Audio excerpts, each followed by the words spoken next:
Good afternoon, everyone, or I suppose good evening, depending on where you're joining us from. My name is Ann Kinseth. I'm the Director of Education here at the Meadows Museum, and we're happy to have you join us virtually for our Further Afield talk today. So before we get started, just a few housekeeping notes. So first of all, I'd like to request that everyone keeps their microphone on mute throughout the presentation today. And second, I'd like to invite you to use the chat function of Zoom to share any questions that you have for our speaker. You are welcome to start sharing questions as soon as the presentation begins, but we'll hold questions for the end, at which point, if you'd also prefer to unmute, we'll give you the opportunity to do that. So it is my pleasure to now introduce our presenter today, Manuel Fontán del Junco. He became director of museums and exhibitions at the Fundación Juan in Madrid, Spain, and its two museums in 2006. And one of these museums includes the Museum of Spanish Abstract Art. He's published extensively on aesthetics, theory of the arts, and the philosophy of culture. He's organized and directed, and in some cases curated, more than 100 exhibitions in the Foundation's spaces in Madrid and its two museums, including Cold America, geometrical abstraction in Latin America, an avant-garde for the proletariat, sound art in Spain, 1961 to 2016, and the unseen, from informalist painting to the post-war photo book, 1945 to 1965. Prior to joining the Fundación Juan, he was the director of 3 European branches of the Cervantes Institute in Bremen, Lisbon, and Naples. And it's my pleasure to now turn the presentation over to him for a talk that he has titled, Just Do It, Museums as Basic Need. Thank you very much. And I apologize for my broken English. And well, I want to begin with my deep thanks to the Meadows Museum, to Ann Kinseth, also to Clarice Favapis, the wonderful curator of the show. You can still see and visiting at the Meadows, and well, all the people involved in organizing this show and inviting me to give this talk. I will try to use the 30 minutes as planned, and well, as I prepared this, as I was approached by Anne, I begin to thought what kind of talk could I give. I didn't want to repeat what I wrote in the exhibition catalog, which is in English, and you can always read it. It is in the catalog together with Clarice text and Wick's text and Paula Barreiro text, and I see that I think that the reading of all these texts gives you more than a glimpse, an overview about this wonderful story of a museum created in the 60s in Spain by a group of artists. As I was approached by Anne, the first thing that she wanted was a title, so that I gave this title, Just Do It, Museums as a Basic Need. I gave this title, which remembers, a famous expression in formula in English, just do it, and also a line of exhibitions organized in the States and all around the world by Hans Ulrich Obrist, because suddenly I thought that artists are always, I would say, complaining about the things that they don't like in the museums. Sometimes they are also complaining about the inexistence of museums, or over the fact that there are not enough museums in the world, or in a city, or at least that there is not enough museums to receive his or her artworks. Uh, and then I suddenly realized that it is very unusual, but as a matter of fact, what happened in Spain in the 60s is that Fernando Zóbel, the artist, the founder of the museum, realized that he was living, beginning at the end of the 50s, in a country without museums, and that instead of protest against the lack of museums under Franco's regime, or at least the lack of museums in Spain, of museums of modern and contemporary art, there is something you can at least try. The idea is, if there are no museums, one possibility is that we can create one. So just do it. If you don't have museums, just create a museum. And that's what Fernando Zóbel did 60 years ago. And in the meanwhile, Cuenca and the museum, which housed the works that you can have now the opportunity to visit and to see in the Meadows museum. Well, it is a museum that is already a kind of historical museum, because it has almost 60 years, and it belongs to the cultural landscape of Spain. So that sometimes I have the feeling that even in my country, people started or people forgot what the meaning of this museum, of the creation of this museum at the time was. And this will be the topic of this little talk. I mean, what it means, what meaning has for the Spain of the time that a group of artists create suddenly a museum of modern contemporary art, or to be more exact, what's the meaning of an artist creating a museum of Spanish abstract art in a country without museums devoted to modern and contemporary art. My first title, as I said, was Just Do It, Museum as a Basic Need. But in order to clarify my ideas, later I have had time, and then oh my God, I should now move this presentation, but it doesn't work.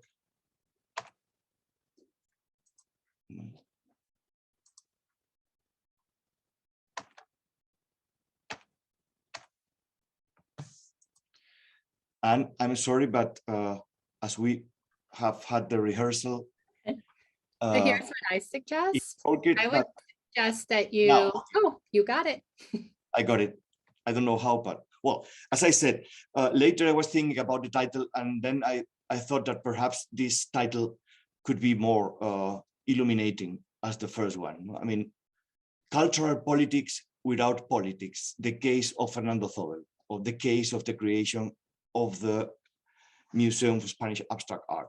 I mean, the main idea behind this title is, of course, artists could be politically very engaged and very active, no? And some of them are politically engaged and active in a very direct way, because they make figurative art. No, I mean, let's think about Ben Shang in America, for example, no? Protesting but my point is that some of them are or have been politically very engaged, even if they didn't address political issues in their work, which is normally the case of the artists that work with non-figurative painting, which made abstract art. I mean, who follow this kind of rule of the great American painter Ad Reinhardt, who used to say art is art and everything else is everything else.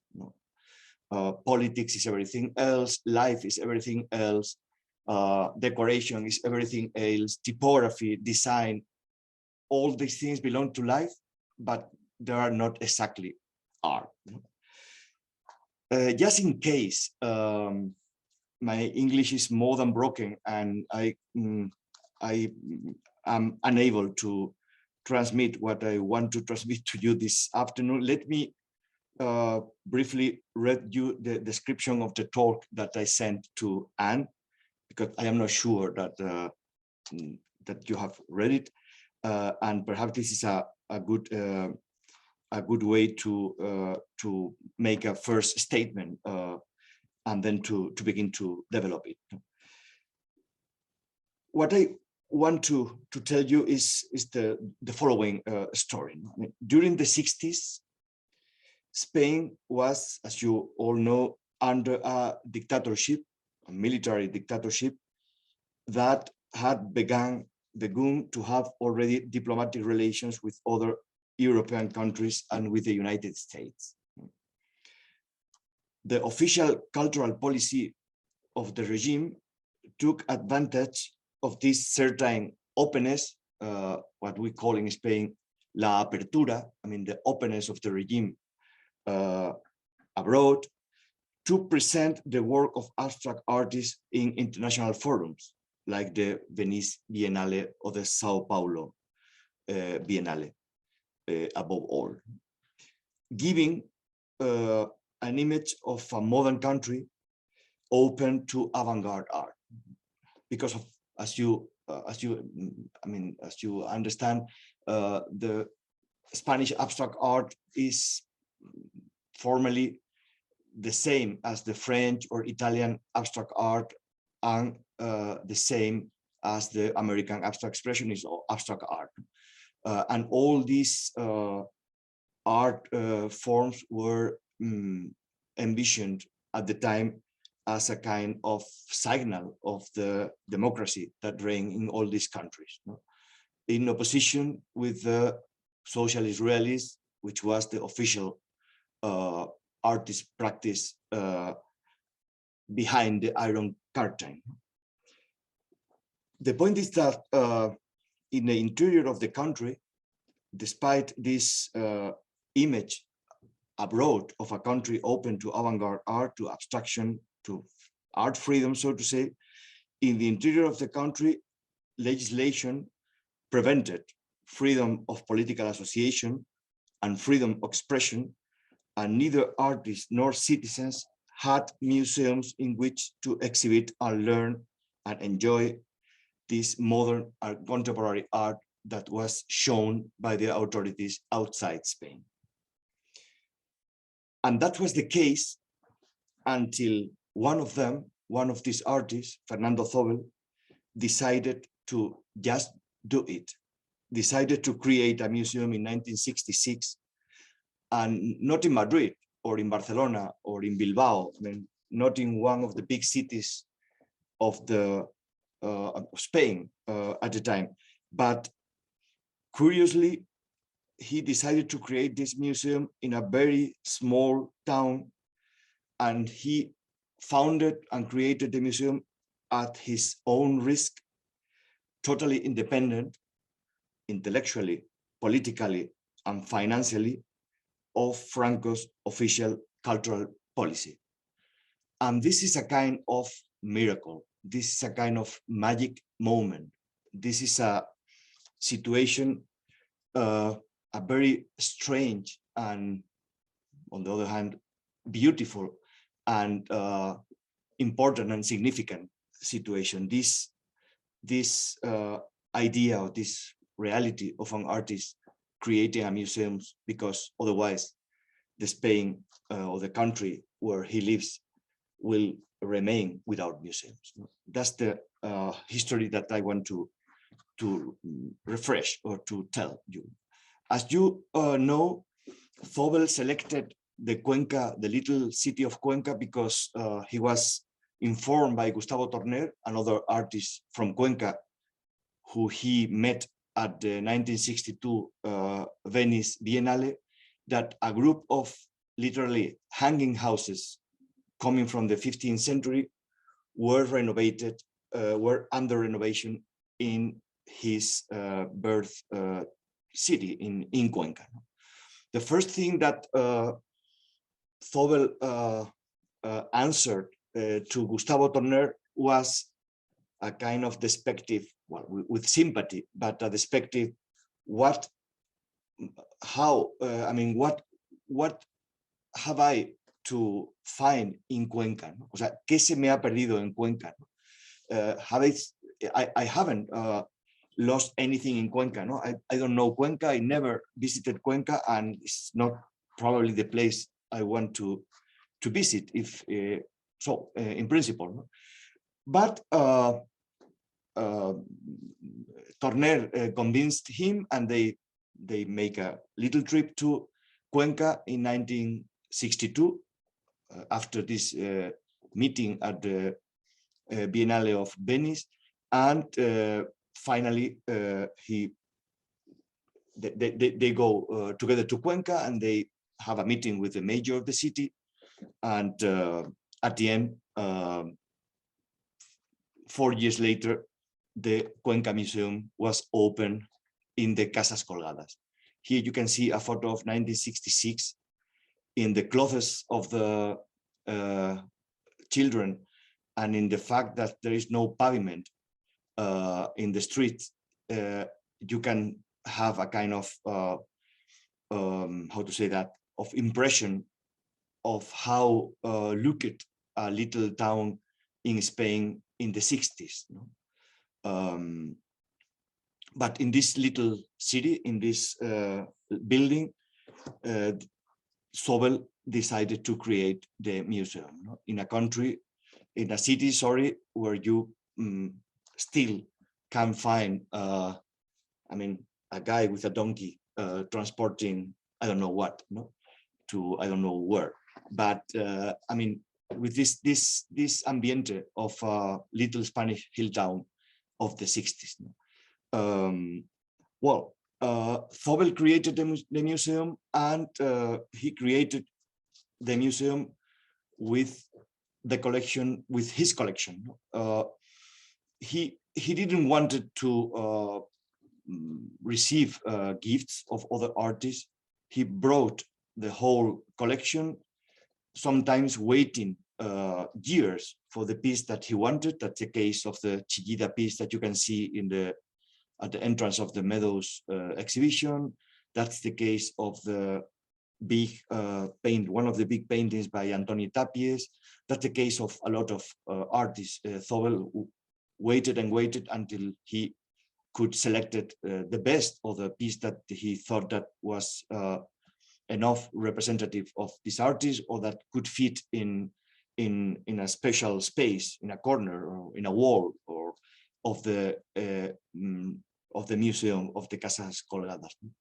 And he didn't wanted, never, help, official help from the, I mean, political authorities who rule the cultural policy in Spain at the moment. The only thing is that the mayor of the city, who was, I would say something about this, a kind of visionary, gave him the Casas Colgadas by paying a symbolic rent. No? All the cost of the museum, all the cost of the collection, of the people that began to work there, were supported by Zóbel. And the museum was an extraordinary success from the very beginning. No? Heavily visited, and in the first months it was, it was present in all the international press, beginning with a long 3 pages article in Time, but also in most of the European journals and magazines of the time. No? And of course, it was also it began to be very well known in Spain, and attracted all kind of people, like this pair of monks taking a look to paintings by Manolo Millares, or families, kids, taking a look, in this case, to Antoni Tàpies' Gran Équerre and Paulo Palazuelo Omphal. And maybe that in the 60s, this was, for example, a very usual photo a photo that you can take in each American museum. But this was the only possibility in Spain in the 60s to make a photo of people seeing or visiting works of contemporary art not in an exhibition, not in a gallery, but in a permanent space devoted to modern contemporary art. As you can see, the space has things in common with the museography or with the reality of the so-called white cube. I mean, the objective space where usually we are used to see, to contemplate modern and contemporary painting. And Zóbel and Torner and the group of artists that helped both with the museography of the place were very aware that they wanted to make something related to the vernacular architecture and house interiors of a little hill town or city in Spain, but that they should use also on the devices of modern museography. I would say that the museography of the Cuenca Museum is a pretty perfect mix between the reality of a building of the 15th century and housing a collection of art of the 20th century, abstract art, with an architecture which is a mix, I would say, between the American museography of the white cube and that what architectural scholar of Harvard has called the strange details of some Italian museographers and architects, namely Franco Albini and, among others, Carlos Carpa.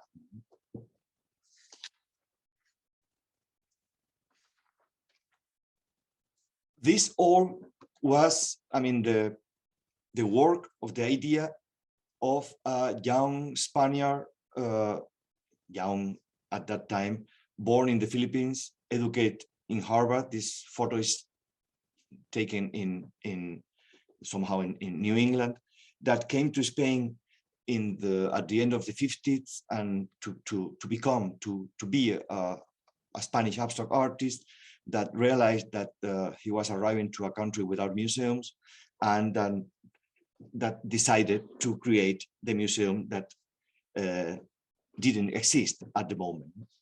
And he lived in Cuenca and in Madrid from 59 until his death in 1984. His burial was a kind of,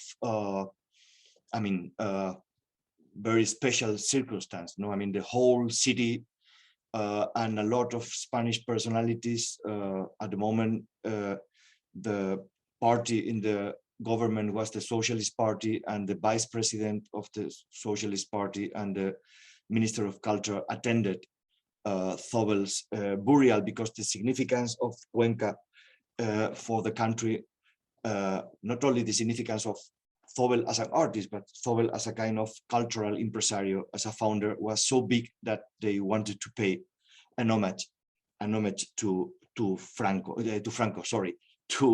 Zóbel. We have had the luck that Alfred Barr, who, I mean, someone who knows a little bit about museums because he founded the MoMA in 1929, as he was a very young scholar from Harvard, that Barr visited Spain in 1967, and somehow he found his way to Cuenca, and he visited the museum. Fernando Zóbel and other fellow artists were waiting Alfred Barr. Alfred Barr arrived with Margaret Scolari Barr, his wife, visited the museum, and that was the moment, as he said, okay, Fernando, I think that this is the most beautiful small museum in the world. Fernando, surprised, asked him to repeat it, and then they invited him to join the museum as a kind of honorary curator. Later, Barr and Fernando Zóbel have had a lot of of letters, and a kind of certain friendship.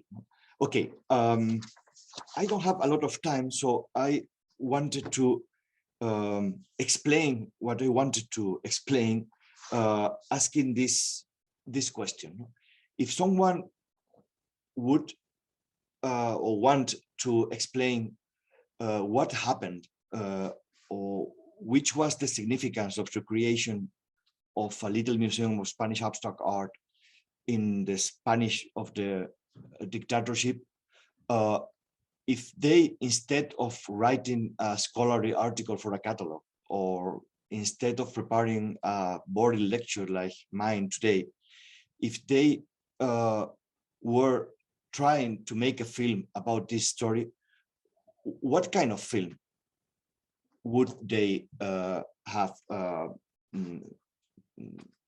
wrote or filmed? Sometimes, I mean, once in a lecture, I asked this question, and then someone from the public told to me, well, perhaps the story of Cuenca is related to Carlos Saura's famous film La Caza, 1967, a film in which Saura, the brother of Antonio Saura, the painter, used as a metaphor a group of people having a hunt by the way, close to Cuenca, to explain how were the political sensibilities and circumstances of the post-war Spain. I mean, it's a complicated film, it's a dramatic film. Each character has a story. Some went from the National Army, the other one were Republicans. I mean, and everybody is somehow connected to politics and to the drama, of the recent drama of a civil war, as we were in Spain. This was one possibility. The other possibility was, okay, perhaps you can compare Fernando Zóbel's creation of the Museum of Abstract Art with the famous, another famous film of the 50s, which is Bienvenido, Mr. Marshall. I mean, welcome, Mr. Marshall, no? who tells a story of, I mean, the myth that, I mean, the Americans with the Marshall Plan are coming to the little village in Andalusia, and they were all waiting, the Americans. As you know, Spain was excluded of the Marshall Plan after the Second World War, and the film tells this story, but at the end, nobody comes. No, one could say instead that, well, I mean, the difference between this film and the real story of Cuenca is that at the end, not an American, but a Spaniard educated in Harvard came to the city, and he created a museum. But if someone asked me about a film that has the virtue to explain what happened in Cuenca in the 60s, what happened when artists created this this first Museum of Modern Contemporary Art in Spain, I always think about another film by Carlos Saura. The title is Peppermint Frappé, and the main character is Geraldine Chaplin, a film that was partially filmed in the museum. Here you see the two Manolo Millares paintings that you probably remember for one of the dias before. A film which is about of the arrival of someone that comes from abroad, this character, this lady, who is going to engage with a physician of the city and has to live in a very different situation. This has more in common with Fernando Zóbel's real story that La Caza or Bienvenido, Mr. Marshall, or Welcome, Mr. Marshall. But there is another film which I used to give the title to my essay in the catalog. My essay in the catalog of the Meadows Museum has the title of the the motto of this film in its poster. The title of the film is Amanece, que no es poco, and over this Spanish title you can find a sentence which reads, parece lo de siempre, pero es lo nunca visto. In English, it seems the same as ever, but is the never before seen. And that was the reality of the creation of the Cuenca Museum.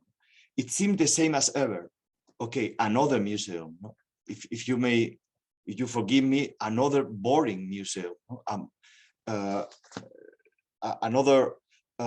Another edition of this institution that are that were founded, I mean, they were created in Europe during the Enlightenment, and since then is always present in our cultural landscape. It seems the same as ever, but it is the never before seen. I mean, that was the fact in Cuenca. No? It is a museum, but it is a museum in a country without museums, and it is a museum created in this little hill town. And it was a kind of miracle, like one of the miracles of this film, which is, by the way, a film with a pretty surrealistic depth. I mean, a film with gardens in which people try to have grown men in the garden, no? As this character. No? I mean, Amanece que no es poco tells the story of the arrival in a little hill town, also close to Cuenca, of a couple of a father and his son coming from the son is an engineer coming from the University of Pennsylvania. I mean, and they are two very well-known Spanish artists. They arrived in this motorcycle in the little town. Well, exactly as Fernando Zóbel and Gustavo Torner arrived in a little town at the time. I mean, they were at the time artists that they were not. They were under 40 years old. They were relatively young people, no? And they came to the mayor of the city, and they went to the mayor of the city to make a kind of very strange, weird, and wild proposal. The proposal was the following: Mr. Mayor, we heard that you have a kind of iconic historical building in this city, which is at the very center of the old town, 200 meters from the river, I mean, in a cliff. We heard that, I mean, the city has no clear what to do with this building. We are here to propose that perhaps we could make a museum. And the mayor of the city, instead of answering, okay, I have no time for this stuff, please go. They said, okay, a museum, and what kind of museum? And then the artist answered, well, we want to organize here, to create here, not just a museum, but a museum of art.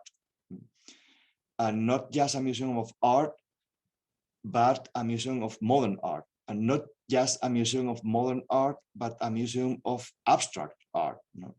And the most surrealistic thing, we propose to pay for it. I mean, if you give us the hanging houses, we will take care of this museum, we will pay it for it, we will bring here for free our collection, and we will create here a place for art, for education, for the enjoyment of modern and contemporary art. And the point is that, the mayor of the city, Rodrigo Lozano de la Fuente, he died only recently, I would say, against all the previsibility, answered, okay, that's not a bad idea. Let's make this museum. And then he gave free hand to those artists, and those artists created the Museum of Spanish Art. So that Fernando Zóbel, who was a very serious and well-educated Spanish, Philippine, American guy, was also the one that was able to make this kind of crazy proposal, which was, as a matter of fact, a most important gesture in political terms than other that perhaps are politically full of content or are more related to the direct political action. But if you cannot say, if you cannot define the creation of a museum of abstract art in a little hill town of a country under a dictatorship and without museums, if you cannot define this gesture as a kind of political gesture, how can you define it? It is really, of course, what we now recently, not at the time, but we used to call cultural politics or educational policies.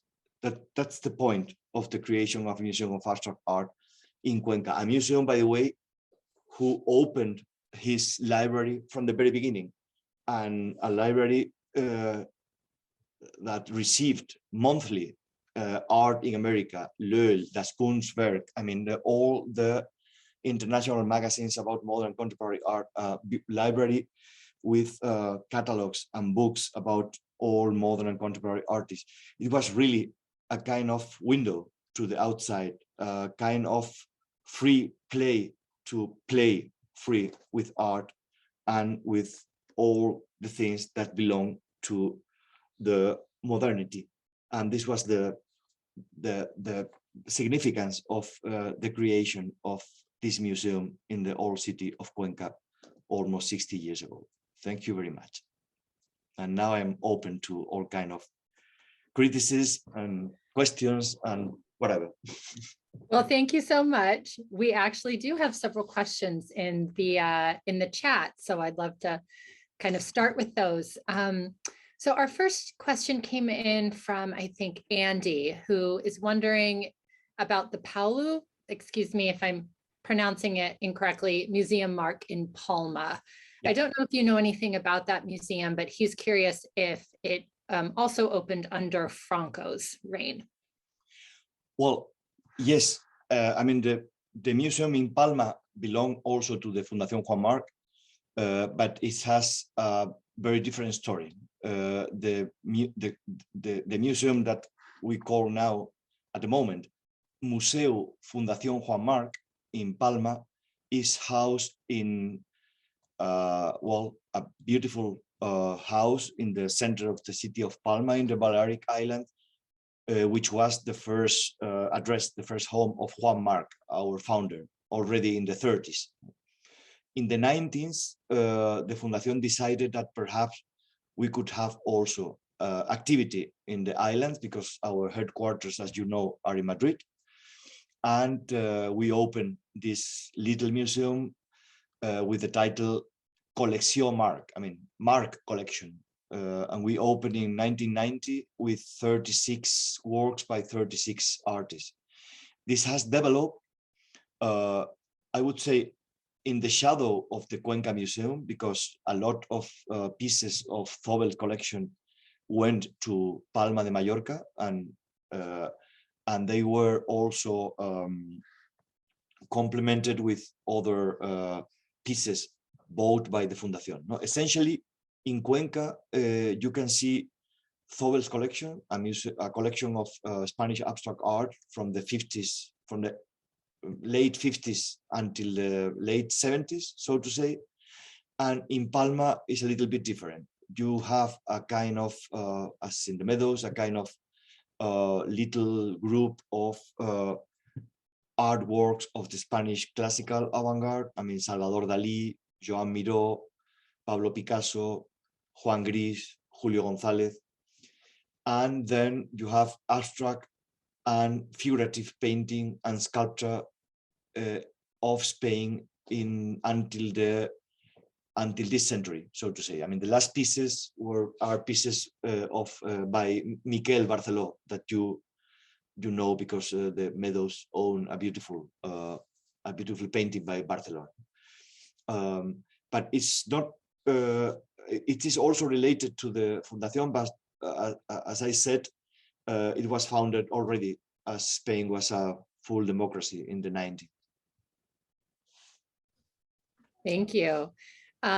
So Maria is interested in Zóbel's politics. Is that something you can speak to a little bit more? Was he active politically, or did he take more of an apolitical stance? Okay.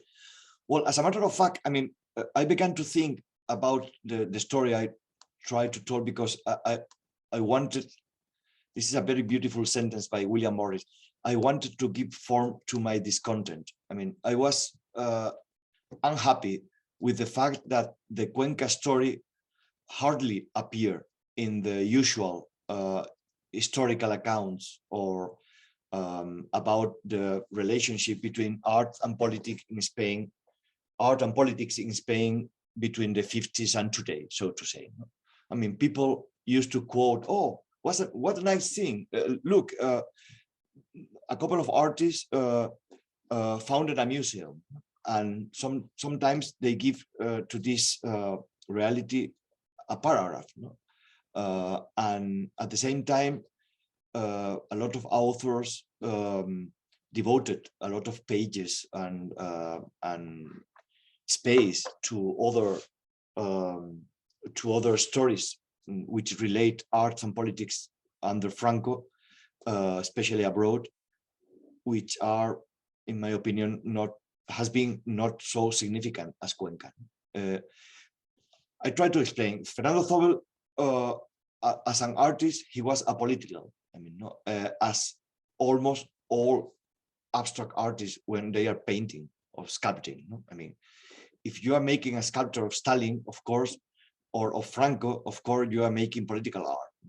But if you are working like Chillida or Oteiza, it is hardly to find a political message in the abstract form.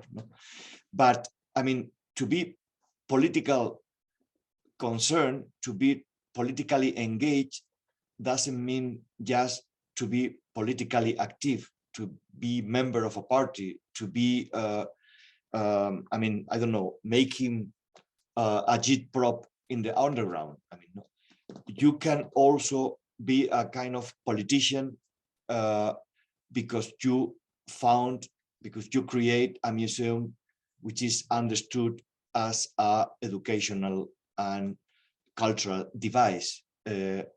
But to be aware of the political significance of this apolitical gesture, I think that sometimes we, our historians, need to tell the story of art not just as the story of the things that the artists make, I mean the artworks, but also as a story that should also narrate, tell the story of what the public received. I mean, so sometimes I think that it is useful for art historians or to, I mean, cultural philosophers or anthropologists to ask themselves the idea, okay, let's take in account not what the artist did in this decade, but how was the public in this decade? No? And the public in Spain at the time was deprived of all kind of aesthetic experiences because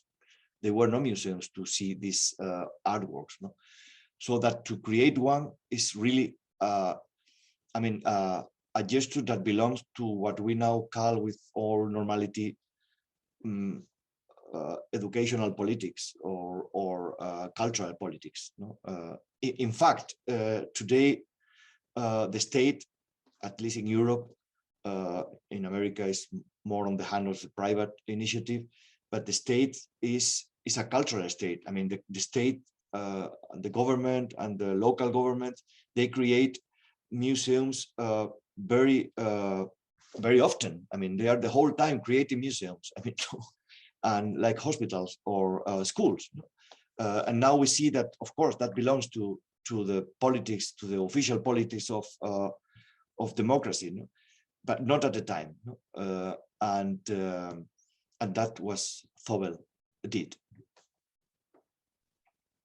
Well, thank you. We have one final question from Andy. Andy, I'm not sure I will be interpreting this question correctly, so please feel free to unmute if I get it wrong. But kind of building on that idea of museums and the creation of museums, Andy seems to be noting that between the time Cuenca, the museum in Cuenca was founded, and when the Reina Sofia was founded, that there was many museums focusing on contemporary art in Spain that were created. And he's curious about kind of what propelled that rapid change. So Andy, feel free to unmute if I'm not asking that correctly. No, I think you've done an excellent job. Thank you. Appreciate it. Great, thank you. Thank you for the question, Andy. Well, as a matter of fact, I mean, in order to give context to the creation of the Museum of Spanish Abstract Art, by the way, Museum of Spanish Abstract Art, not Spanish Museum for Abstract Art, you have to think that, I mean, if you come today to Madrid, and someone from the Meadows team, Olivia Turner, visited us yesterday. I mean, if you want to see modern and contemporary art, you have a lot of options. I mean, you can go to the Reina Sofia, you can visit the Museo Fundación Thyssen-Bornemisza with 2 superb collections. We can sometimes find even modern and contemporary art at the Prado Museum, like the exhibition devoted to Zóbel last month. You have La Casa Encendida, you have the Reina Sofia, you have the Mafre Institute, you have, I mean, you have a lot of institutions showing modern contemporary art. But we Spaniards, which are not bad in imagination, but very, very bad in memory, forget that all these institutions were created in the mid-80s or in the late 80s or until the mid-90s. I mean, someone who came to Spain and wanted to see modern Spanish art or contemporary abstract art in 1972, he haven't found any possibilities other than taking a train to Cuenca and then taking a look on the superb paintings and sculptures that you can now see at the Meadows Museum in Dallas. It was really the only place to contemplate modern contemporary art in conditions which are museographical and museological identical to the ones that you can find found at the time in French, Italian, or American or British museums. And that was the case until the creation of the Reina Sofia, which was opened in 1985. So, I mean, almost 20 years later. That's also one of the reasons of the importance, of the significance of Cuenca, that it was virtually the only place to see modern art in its proper context before we in Spain has experienced this kind of birth of a lot of modern museums, collections, centers for contemporary art, and now an international art fair, Arco, which is now 25 years old, galleries, and I mean the whole infrastructure that belongs to the typical cultural landscape of all our countries. I think that if I understand you wanted to know why this development in Spain, in the late years. Well, it was it was, I mean, the reason was the transition to democracy. I mean, as we transitioned from being, I mean, a country ruled by a military dictator, and then we try successful and I mean, bloodless, so to say, to create a modern democracy. Of course, one of the things that the country lacked was, I mean, that we needed to modernize and to create institutions that didn't exist, not only museums, but libraries or centers for contemporary music and dance, theaters. I mean, all that belong to the usual, I would say, cultural equipment of all liberal or social democracies in the world.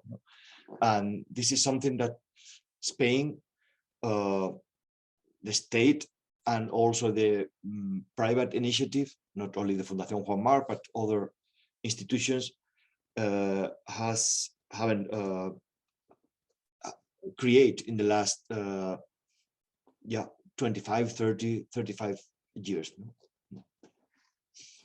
Just as a follow-on, if I may, this is Andy. Hi, Andy. In my mind, I have a question regarding the mind of the average Spaniard, and the way that you described it, some of this art being, and some of the developments with the Museum of Modern Art in Spain, as a result of democracy. In the mind of the average Spaniard, is that the way they view it? Or is that the way that maybe a more educated, open-minded person would view it? I'm not sure I'm expressing it correctly. You express yourself perfectly, and in the perfect English, which is not my case. But I would say that's what the average people think. I mean, you know, I mean, the transition between dictatorship and democracy was not a revolution in political terms. No, it's called the transición. I mean, the transition. I mean, you begin being someone and you develop to be, so to say, another person. I mean, another political regime. But in cultural affairs, I would say that we have experienced in this country a true revolution. I mean, there was almost nothing. Of course, we have had artists always. I mean, artists didn't depend on political or cultural structures. No, we had writers, poets, I mean, architects, but there were no places where the works of these people, of all these people, could be shown, could be explained, could be enjoyed. And now there are plenty of them. I would say that sometimes there is a kind of inflation. I mean, sometimes we were too quickly trying to recover this kind of delayed access to contemporarity or modernity. And sometimes we Spaniards had acted not in a very rational way, and we have constructed, for example, sometimes museums without collections, which is a mistake, of course.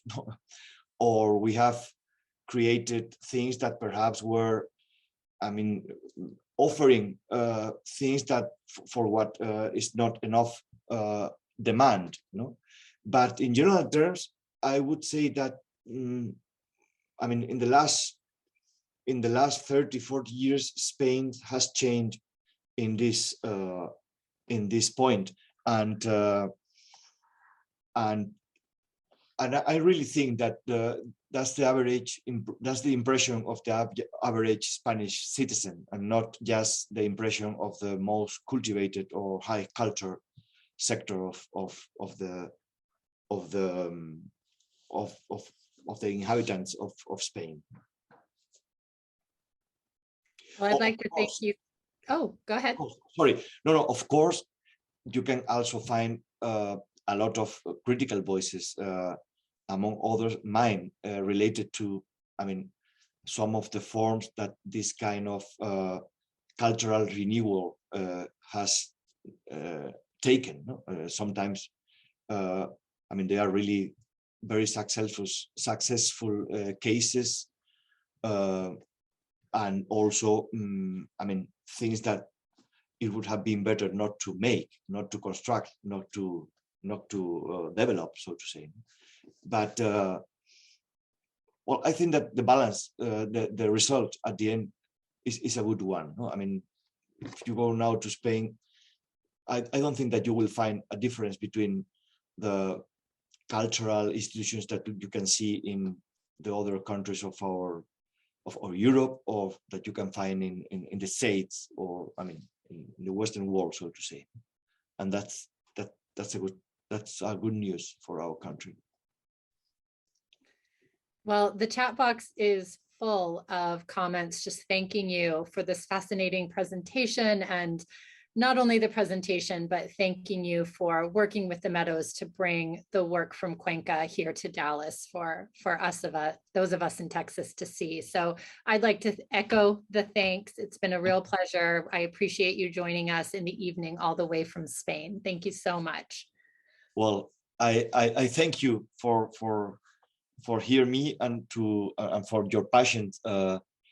I mean, supporting my broken English, and okay, and don't thank me, because here this is 8 o'clock. I mean, a couple of months ago, I was part of a seminar in Harvard, and it was late in the afternoon in Massachusetts. So I was here in my office at 2 o'clock in the morning. I mean, that was really a different thing, but now I was happy, and thank you very much for this opportunity. Thank you so much. Thank you so much. Enjoy the rest of your day, everyone. Bye-bye. Okay. Thank you. Bye-bye, everybody.